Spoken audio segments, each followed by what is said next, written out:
கடகராசி அன்பர்களுக்கு இந்த மே மாதம் எப்படி இருக்குன்னு பார்க்கும் பொழுது உங்க ராசிநாதன் என்று சொல்லக்கூடிய சந்திர பகவான் 7ஆம் இடத்தில் அமர்ந்து கொண்டு உங்க ராசியை பார்ப்பதும் குரு பகவானுடைய பார்வை அந்த சந்திரன் மீது படுவதும் நிச்சயமாக இந்த மாதம் தன்னம்பிக்கை கொடுக்கக்கூடிய ஒரு மாதமாக உங்களுக்கு அமையும். ஏன்னா தன்னம்பிக்கை காரகன் என்று சொல்லக்கூடிய சூரிய பகவான் உச்ச பலத்துடனும் வலிமையாக இருந்து இந்த மாதத்தினுடைய பிற்பகுதியில் குருவோடு சேர்ந்து சிவராஜ யோகத்துடன் இருக்கின்ற காரணத்தால் தொழில் வேலையில் மேன்மை தரக்கூடிய, ஒரு சிலருக்கு திடீர் ப்ரமோஷன் கிடைக்கக்கூடிய, அதிகாரத்தை கொடுக்கக்கூடிய அமைப்பில் இருக்கிறது. அந்த குரு பகவானுடைய பார்வை 3ஆம் இடத்தின் மீது பதியும் போது உங்களுடைய முயற்சிகள் அனைத்தும் பலிதமாக கூடிய தன்மை.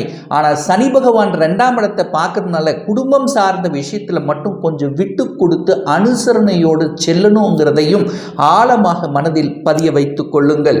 அப்போ உங்க ராசிநாதன் நல்லா இருக்கிறதுனாலையும் அந்த 2ஆம் அதிபதி என்று சொல்லக்கூடிய அந்த சூரிய பகவான் 10ஆம் இடத்தில் அமர்ந்து கொண்டு வலிமையாக இருந்து 11ஆம் இடத்தில் வந்து அமர்ந்து குருவோடு சேர்ந்து சிவராஜ யோகத்துடன் இருக்கின்ற இந்த காலத்தில் தனம் சார்ந்த விஷயங்கள் திருப்திகரமாக இருக்கக்கூடிய தன்மை. என தன காரகன் என்று சொல்லக்கூடிய குரு பகவான் தனஸ்தானத்தின் அதிபதியாக இருக்கக்கூடிய சூரியனோடு சேர்ந்திருக்கும் போது நிச்சயமாக பொருளாதாரம் சார்ந்த விஷயத்தில் ஏற்றத்தை கொடுக்கக்கூடிய வகையில் இருக்கிறது. ஆனால் அந்த சனியினுடைய பார்வை குடும்பஸ்தானத்தில் பதிகின்ற காரணத்தால் குடும்பம் சார்ந்த விஷயத்தில் கொஞ்சம் விட்டு கொடுத்து அனுசரணையோடு செல்லணும் அப்படிங்கிறத ஞாபகத்தில் வைத்துக் கொள்ளுங்கள். ஏன் இதை ஸ்ட்ராங்காக சொல்கிறேன்னா, இப்போ அஷ்டம சனி உங்களுக்கு போய்கொண்டிருக்கிறது. அப்போ அஷ்டமணி சனி போகும்போது நிச்சயமாக மனம் சார்ந்த விஷயத்தில் ஏதாவது ஒரு குழப்பம் என்பது ஏற்படுத்தி கொண்டிருக்கும். அப்போ இந்த காலகட்டத்தில் நீங்கள் எந்த ஒரு விஷயமாக இருந்தாலும், அதாவது புதிய விஷயமாக இருந்தால் ஒரு தடவைக்கு 2 தடவை யோசித்து செயல்படுவது தான் உத்தமம் என்பதை ஞாபகத்தில் வைத்துக் கொள்ளுங்கள். அதே சமயத்தில் வாக்கு சம்பந்தப்பட்ட விஷயத்திலும் எதை வாக்கு கொடுக்கணுமோ அதை மட்டும் கொடுத்து விட்டு இருந்து விட்டாலே உங்களுக்கு பெரிய பாதிப்பை ஏற்படுத்த போவதில்லை. 3ஆம் அதிபதியாக இருக்கக்கூடிய புதன் பகவான் 9ஆம் இடம் என்கின்ற பாக்கியஸ்தானத்தில் அமர்ந்து கொண்டு அந்த 3ஆம் இடத்தை பார்ப்பது கூடுதல் சிறப்பை தரும். அதே போலவே குருவினுடைய பார்வையும் அந்த 3ஆம் இடத்தில் இருக்கிறதுனால முயற்சிகள் பலிதமாக கூடிய அமைப்பு, பிரயாணத்தின் மூலமாக அனுகூலங்கள். அதே சமயத்தில் பார்த்தீங்கன்னா நிறைய பேருக்கு ஒப்பந்தம் சம்பந்தப்பட்ட விஷயத்திலும், அதாவது புதிய ஒப்பந்தங்கள் கிடைப்பதற்கான வாய்ப்புகள், அது குறிப்பாக கலைத்துறை சம்பந்தப்பட்ட விஷயத்தில் இருப்பவர்களுக்கு புதிய வாய்ப்புகள் தேடி வரக்கூடிய தன்மை. 4ஆம் அதிபதியாக இருக்கக்கூடிய சுக்கிரன் இந்த மே மாதம் 19ஆம் தேதி ஆட்சி பலத்துடன் வலிமையாக 11ஆம் இடத்தில் இருக்க போகிறார். அப்ப 4ஆம் இடம் வலுப்பெற போகிறது. சுக்கிரன் வலுப்பெறுகிறார். சுக்கிரன் வலுப்பெற்றால் என்ன? ஒரு வீடு வாங்கக்கூடிய எண்ண ஓட்டங்கள் உங்களுக்கு அதிகமாகும். ஒரு வீடு வாங்கலாம், ஒரு இடம் வாங்கக்கூடிய அமைப்பு, பழைய வாகனத்தை விற்றுவிட்டு புதிய வாகனங்கள் வாங்கக்கூடிய யோகங்கள் என்பது இந்த மாதம் உங்களுக்கு சிறப்பாக இருக்கிறது. 5ஆம் அதிபதியாக இருக்கக்கூடிய அந்த செவ்வாய் பகவான் 9ஆம் இடத்தில் அமர்ந்திருப்பதும், அதாவது தனக்கு 5ஆம் இடத்தில் இருப்பது கூடுதல் சிறப்பை தரக்கூடிய அமைப்பு. அதே சமயத்தில் குரு பகவானுடைய பார்வையும் 5ஆம் இடமான பூர்வ புண்ணியஸ்தானம், பஞ்சமஸ்தானம், காதல் ஸ்தானத்தின் மீது படுகின்ற காரணத்தால குழந்தைகளினுடைய நலன்கள் திருப்திகரமாக இருக்கும். காதல் சார்ந்த விஷயத்தில் இதுவரைக்கும் பல பிரச்சனைகள், பல தடைகள், பல ஏதாவது ஒரு ரூபத்தில் தடைகளாக இருந்தாலும் இப்போ இந்த மாதம் பார்த்தீங்கன்னா அதில் ஒரு நல்லது செய்தி, நல்லதுவைகள் நடக்கக்கூடிய தன்மையை ஏற்படுத்தும். குழந்தை பிறப்பு சம்பந்தப்பட்ட விஷயத்தில் தடைப்பட்டு கொண்டிருந்தவர்கள், அதில் பிரச்சனைக்குரியவராக இருந்தவர்களுக்கு இப்போ அந்த தடையை நிவர்த்தி செய்யக்கூடிய விதத்தில் அமைகிறது. ஏன் இதை ஸ்ட்ராங்காக சொல்கிறா அப்படின்னா, அந்த குழந்தை காரகன் என்று சொல்லக்கூடிய குரு பகவான் 11ஆம் இடமான லாபஸ்தானத்தில் அமர்ந்து குழந்தை ஸ்தானத்தை பார்ப்பது உங்களுக்கு கூடுதல் நன்மை.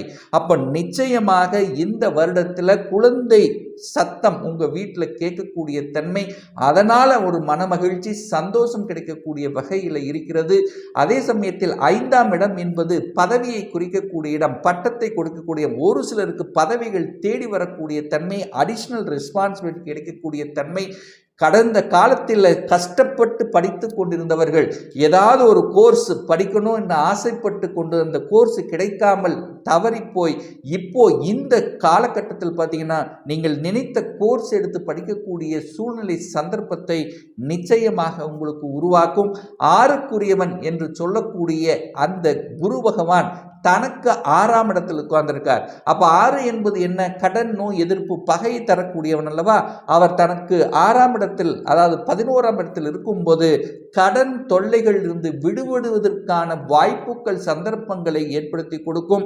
இது நாள் வரைக்கும் உங்களுக்கு எத்தனையோ இடைஞ்சல்கள் கொடுத்து கொண்டு, எதிர்ப்புகள் கொடுத்து கொண்டு இருந்த இந்த கடகராசி அன்பர்கள் இப்போ எதிர்ப்பாளர்கள் நண்பர்களாக மாறக்கூடிய தன்மை, அல்லது எதிர்ப்பை கொடுத்தவர்கள் அந்த இடத்திலிருந்து விலகி போகக்கூடிய வாய்ப்புகளும் சந்தர்ப்பங்களை ஏற்படுத்தும். அதே சமயத்தில் கடினமான மன உளைச்சல் ஆளாகி கொண்டிருந்த இந்த கடகராசி என்பர்கள் இப்ப அந்த மன உளைச்சல் இருந்து படிப்படியாக விலகக்கூடிய வாய்ப்புகள், உடல் நலம் சார்ந்த விஷயத்தில் தொந்தரவுகள், பிரச்சனைகள் அனுபவித்துக் கொண்டிருந்தவர்கள் அதிலிருந்து விடுவதற்கான வாய்ப்புகளையும் சந்தர்ப்பங்களையும் நிச்சயமாக உருவாக்கும்.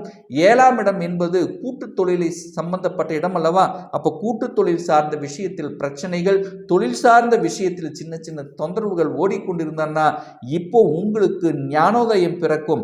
இதை செய்தால் சரி, இது செய்தால் தவறு என்கின்ற அந்த உள்ளுணர்வு சக்தி அதிகமாக புலப்படக்கூடிய ஒரு மாதமாக அமைகிறது. 8ஆம் இடத்தில் சனி பகவான் ஆட்சி பலம், மூல திரிகோண பலம் பெற்று வலிமையா இருக்கார். அப்ப கடந்த காலத்தில் எத்தனையோ மன அழுத்தங்கள், அதாவது வழிகளை கொடுத்து கொண்டிருந்தது. அதே சமயத்தில் பார்த்தீங்கன்னா வழக்கு சம்பந்தப்பட்ட தொந்தரவுகள், பிரச்சனை இருந்தது. இப்போ அந்த வழக்கு எப்படி போகும், எப்படி ஆகும் என்று தடுமாறி கொண்டிருந்த இந்த கடகராசி என்பர்கள் இப்போ இப்படி எடுத்தால் நமக்கு வெற்றி என்கின்ற அந்த பாதையை கொடுக்கக்கூடிய ஒரு நல்ல இதை கொடுக்கக்கூடிய தன்மையை இந்த மாதம் உங்களுக்கு உணர்த்தும். 9ஆம் இடம் என்பது பாக்கியஸ்தானத்தை குறிக்கக்கூடிய இடம் அல்லவா? அங்க ராகு பகவான் உட்கார்ந்திருக்கார். அப்போ 9ஆம் இடத்தில் ராகு பகவான் இருக்கிறதுனால அந்த 9ஆம் இடம் என்பது வெளிநாட்டை குறிக்கக்கூடிய இடம்ங்கிறதுனால வெளிநாட்டு ஆசைகள் ஒரு சிலருக்கு ஏற்படுத்தும். விசா அப்ளை பண்ணி காத்து கொண்டிருந்தவர்களுக்கு விசா கிடைக்கக்கூடிய சூழ்நிலை, சந்தர்ப்பங்களை ஏற்படுத்தும். வெளிநாட்டு சம்பந்தப்பட்ட தொடர்புகளை ஏற்படுத்தும். இதுவரைக்கும் ஒரு வேலையில் தடங்களாக இருந்தது, திடீரென வேலை போய்விட்டது. ஸோ இந்த மாதிரியான தன்மையில் இருந்தவர்களுக்கு இந்த மாத இறுதியில் நிச்சயமாக ஒரு நல்ல வேலை கிடைக்கக்கூடிய சந்தர்ப்பத்தை உங்களுக்கு நிச்சயமாக உருவாக்கும். 10ஆம் இடத்தில் சூரியன் திக்பலம் பெற்று வலிமையா இருக்கார். அப்ப அதிகாரம் சார்ந்த விஷயங்கள், அரசியல் சார்ந்த விஷயங்கள், அதிகாரத்தில் இருப்பவர்கள், ஸோ இந்த மாதிரி இருப்பவர்களுக்கு கூடுதல் வளர்ச்சி தரக்கூடிய தன்மையை நிச்சயமாக ஏற்படுத்தும். சுக்கிரன் 11ஆம் இடமான லாபஸ்தானத்தில் வந்து அமர்கின்ற காரணத்தால பெண்களுக்கு இப்போ நல்லவைகள் நடக்கக்கூடிய நிகழ்வுகள், இதுவரைக்கும் கஷ்டப்பட்டு ஏதாவது ஒரு விஷயத்தில் தொந்தரவு, பிரச்சனை, தொழில் ரீதியாக, குடும்ப ரீதியாக அந்த மாதிரியான பிரச்சனை இருந்தவர்களுக்கு நிச்சயமாக இந்த மாதத்தினுடைய பிற்பகுதியில் ஒரு தீர்வு கொடுக்கக்கூடிய ஒரு நல்ல அமைப்பு உள்ள ஒரு கிரக நிலைகள் தான் இந்த மாதம் இருக்கிறது. அப்போ குருவும் சூரியனும் அந்த சுக்கிரனும் இணைவு பெற்று 11ஆம் இடத்தில் இருக்கிறதுனால தந்தையின் மூலமாக நல்லவைகள், அதே சமயத்தில் பெண்கள் மூலமாக நல்லவைகள், பெண்கள் சம்பந்தப்பட்ட தொழில் நடத்தி கொண்டிருந்தவர்கள், அழகு சம்பந்தப்பட்ட துறையில் இருப்பவர்கள், கலை சம்பந்தப்பட்ட துறையில் இருப்பவர்களுக்கு கூடுதல் வளர்ச்சியை கொடுக்கக்கூடிய தன்மையில் இருக்கிறது. சொல்லிக் கொடுத்தல், போதனைகள் செய்வது, சட்டம், நீதித்துறை, இந்த மாதிரியான துறையில் இருக்கின்றவர்களுக்கு இந்த மாதம் நல்லபடியாக அமையக்கூடிய தன்மை. நிச்சயமாக நீங்கள் எந்த இஷ்ட தெய்வத்தை வழிபடணும் என்று ஆசைப்பட்டு கொண்டிருக்கிறீர்களோ அந்த தெய்வத்தை வழிபடக்கூடிய யோகம் இருக்கிறது. இந்த மாதம் ஒரு நல்ல தெய்வ வழிபாடு அப்படின்னா குலதெய்வ வழிபாடு.